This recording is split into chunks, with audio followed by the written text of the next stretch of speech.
इसमें सबसे पहला युद्ध 623, 622 में क्या हुआ? हिज्र। पुनः यदि हम साइकिल थोड़ा जल्दी दौड़ाएं तो 570 जन्म, 610 में ज्ञान, उसके बाद 619 में पत्नी और चाचा का देहांत, 622 में हिज्र और अब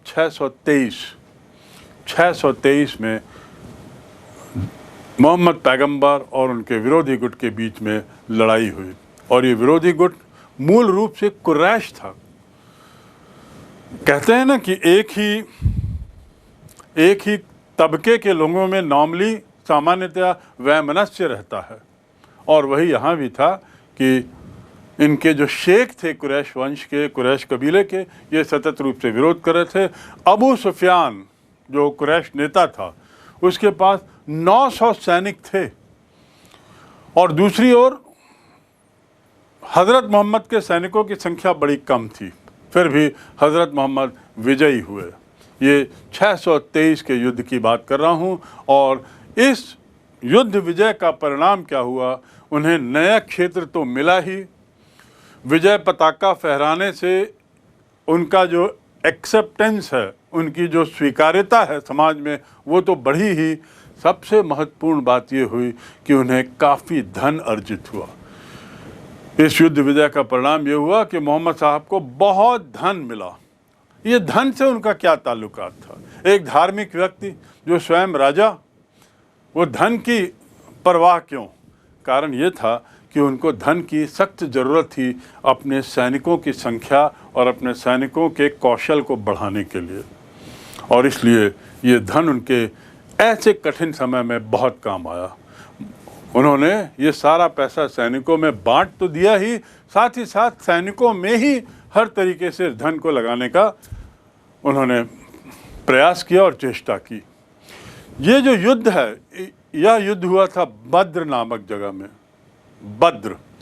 बद्र की जगह में ये हुआ युद्ध बड़ा निर्णायक साबित हुआ, क्योंकि ये पहला सैनिक युद्ध, पहली बात जो मात्र हज़रत मोहम्मद के सैनिक कौशल का ही परिचायक नहीं था, बल्कि इस बात का भी परिचायक था कि हज़रत मोहम्मद देवदूत के साथ साथ अब राजनीतिक लक्ष्य भी अपने सामने रखने लगे हैं। उनके सामने एक दूसरा सपना भी है, और उसके पीछे मात्र कारण यही था कि वे सभी कबीलों को एक करना चाहते थे। सारा विरोध समाप्त करके वो चाहते थे कि सभी लोग मेरी बात को मानते हुए, मेरे द्वारा कही गई बातों को देव की वाणी समझते हुए उसे फॉलो करें, उसका पालन करें, अनुपालन करें। मोहम्मद को जो धन मिला सैनिकों में बांटा, बद्र स्थान पर युद्ध हुआ जो बड़ा निर्णायक हुआ, और कुरैश जाति के लोग, साथ ही यहूदी जाति के लोग अब ये मोहम्मद हज़रत को मानने लगे। कुरैश जाति का मानना तो ठीक है, आपको भी समझ में आता है कि कुरैश जाति को जब उन्होंने पराजित किया, जिसके शेख, जिसके मुखिया उस लड़ाई में उनके विरोध में थे, ये यहूदी लोग कहाँ से आए?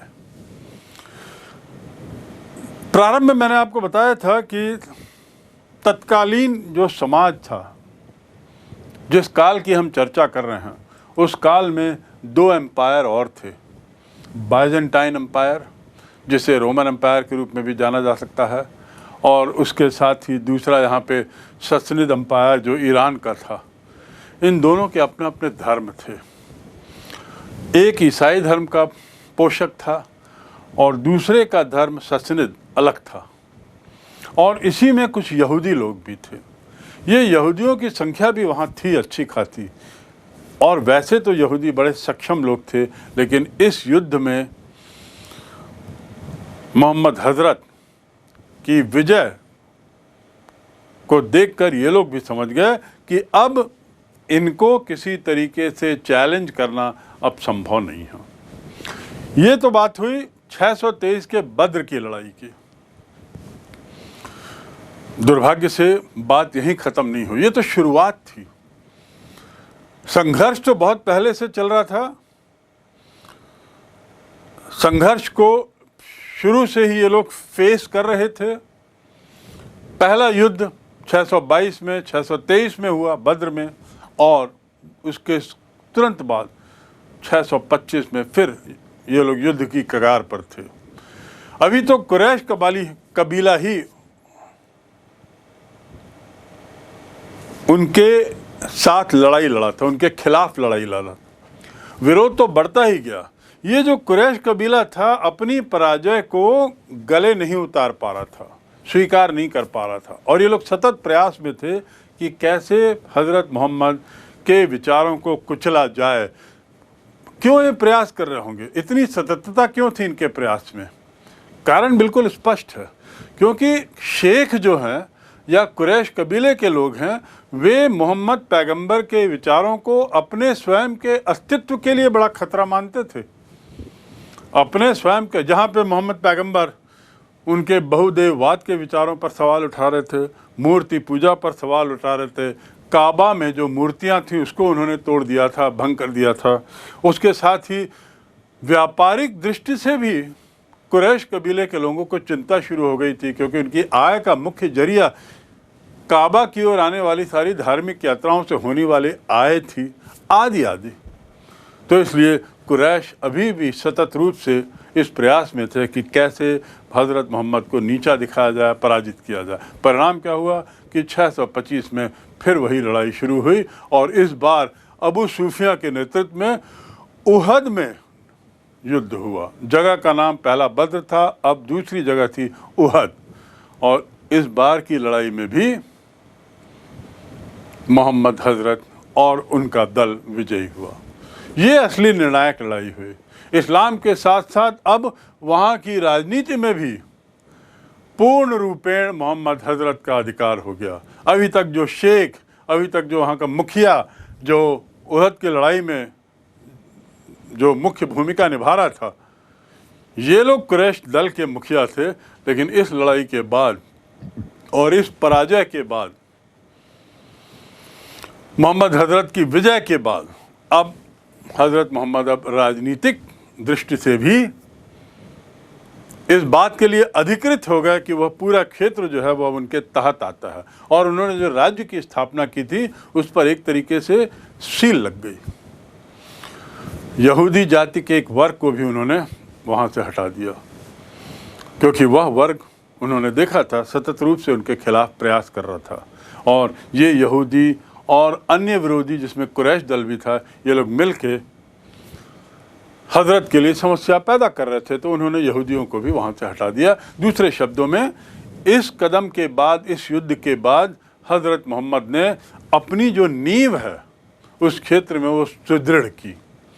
कुरैश कबीला जो है, जो उनको सतत रूप से उनका विरोध कर रहा था, उसको उन्होंने एक तरीके से अपने मातहत कर लिया, मातहत करने में सफलता पाई।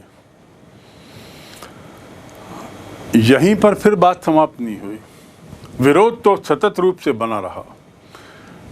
पैगंबर मोहम्मद, हज़रत मोहम्मद की ज़िंदगी में सतत संघर्ष लिखा हुआ था, और अब अगली लड़ाई एक और लड़ी जानी थी, और वह थी खंदक की लड़ाई। कुरैशों ने यहूदी और बद्दुओं की सहायता से, यहूदियों की मदद तो समझ में आती है, क्योंकि यहूदी लोग इस्लाम के खिलाफ थे। यहूदी लोग इस बात के खिलाफ थे कि इस नए धर्म के अनुयायियों की संख्या बढ़ती जाए। तो स्वाभाविक है कि यहूदी और कुरैश एक साथ हुए। लेकिन ये बद्दू लोग क्यों उनके साथ गया? बद्दू कौन थे? आपको याद होगा, बद्दुओं के बारे में मैंने बात की थी कि वे खाना बदोश लोग थे, जो सैनिकों के रूप में जिनकी सेवा ली जाती थी। ये लोग अब कुरैश के साथ मिल गए और उन्होंने मोहम्मद साहब पर पुनः आक्रमण करने की योजना बनाई, निर्णय लिया।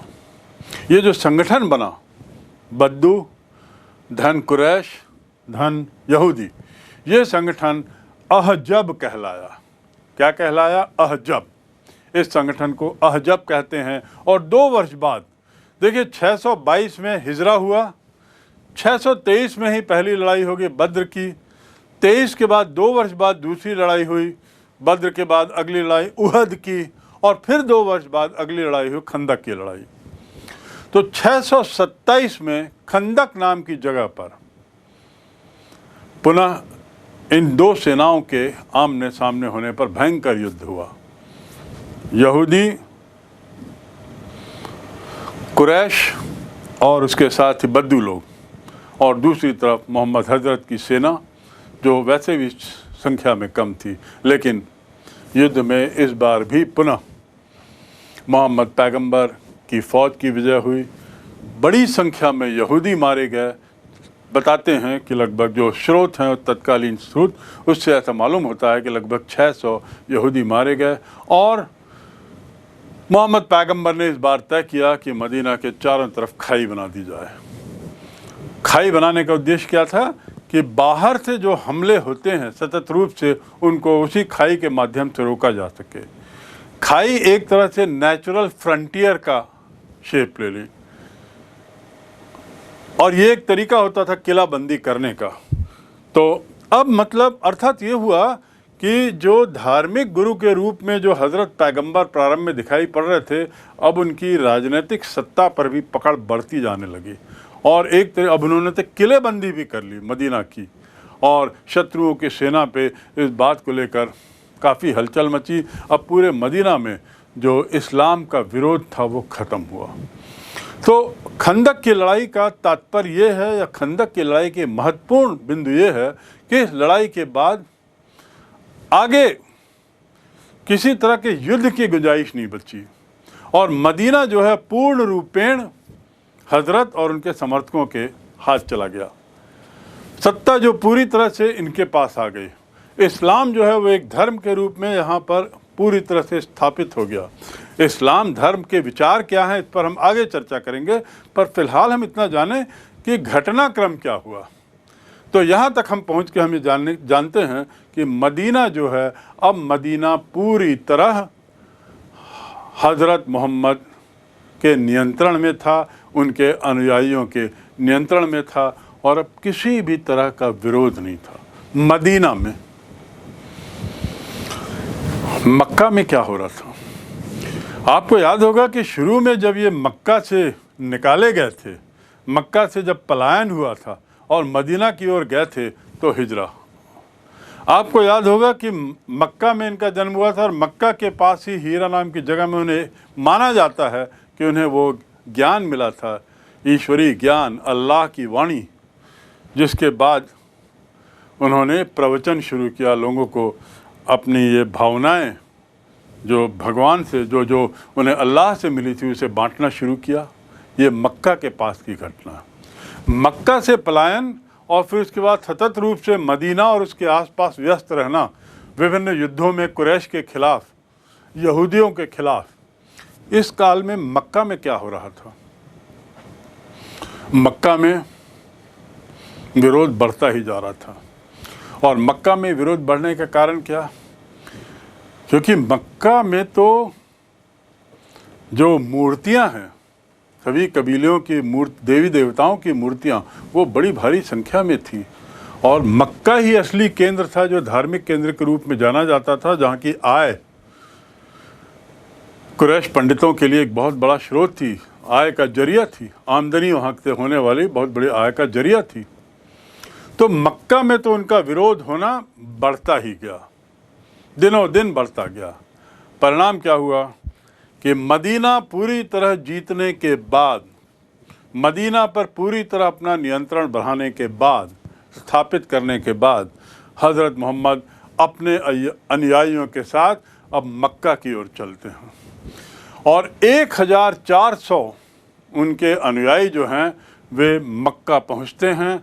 और 630 में, अभी देखिए, 623 बद्र, 625 दूसरा युद्ध, 627 तीसरा युद्ध, 630 चौथा युद्ध। तीसरा युद्ध में मदीना पूरा हो गया। तीसरा युद्ध यानी खंदक की लड़ाई, उसमें मदीना पूरा उनके हाथ में आ गया। अब 3 साल के बाद सेना को पुनः नियोजित करके, ऑर्गेनाइज करके, उन्होंने अब मक्का पर हमला करने का निर्णय लिया और 630 में मक्का पर हमला किया। वे मक्का पर अधिकार कर लिए और वहाँ उनकी संख्या अब 10,000 पहुँच गई। उस काल में 10,000 संख्या, उस क्षेत्र में 10,000 की संख्या काफ़ी बड़ी संख्या है, क्योंकि वह एक मरुभूमि क्षेत्र था, इस पार्सली पॉपुलेटेड एरिया था, जनसंख्या घनत्व कम था। उस दृष्टि से 10,000 की संख्या एक अच्छी संख्या थी।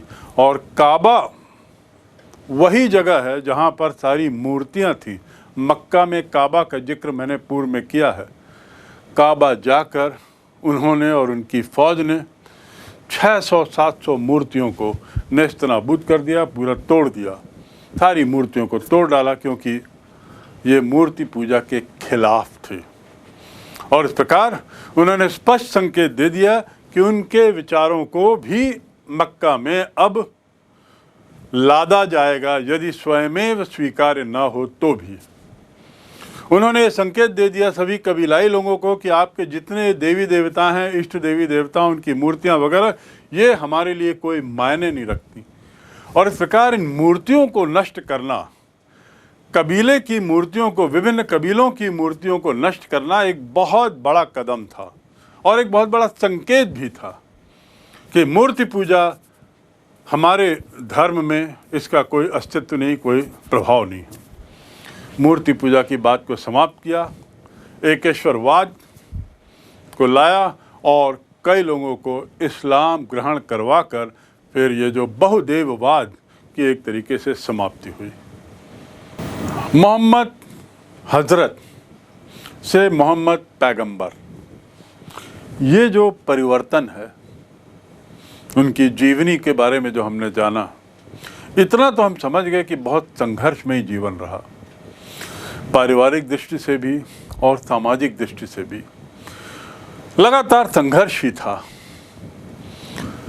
इसके साथ ही हमने ये भी जाना कि इन सारे संघर्षों के बीच मोहम्मद पैगंबर की दृढ़ता कितनी थी। और ये दृढ़ता तभी आती है जब निश्चित रूप से उन्हें वो दैवीय संदेश मिला होगा, जिसके प्रचार प्रसार के लिए उन्होंने इतनी सारी यातनाएं झेली। साथ ही हमने ये भी जाना कि मोहम्मद पैगंबर को विरोध मात्र अपनों से ही नहीं, मात्र बाहरी वालों से ही नहीं, बल्कि अपनों से भी झेलना पड़ा। कुरैश और उनके अन्य कबीले के अन्य लोग इस सब के विरोध के बावजूद धीरे धीरे पर सतत रूप से मोहम्मद पैगंबर का कुनबा बढ़ता चला गया। शून्य से शुरुआत करते हुए उन्होंने राजनीतिक सत्ता भी हासिल की और मदीना के राजा बन गए। और उसके बाद उन्होंने मक्का पर धावा बोला और मक्का को भी अपने कब्जे में किया। मक्का और मदीना जब उनके क्षेत्र में आए, जब उनके दायरे में आए, तब स्थितियों ने बदलना शुरू किया, परिस्थितियां बदलने लगी। दुर्भाग्य से 630 में मक्का पर कब्जा करने के बाद 632 में मोहम्मद पैगंबर का देहांत हो गया। उनके देहांत के कारणों को लेकर विभिन्न धारणाएं हैं, लेकिन सच्चाई ये है कि 632 ईस्वी में मोहम्मद पैगंबर स्वर्गस्थ हो गया, उनकी मृत्यु हो गई।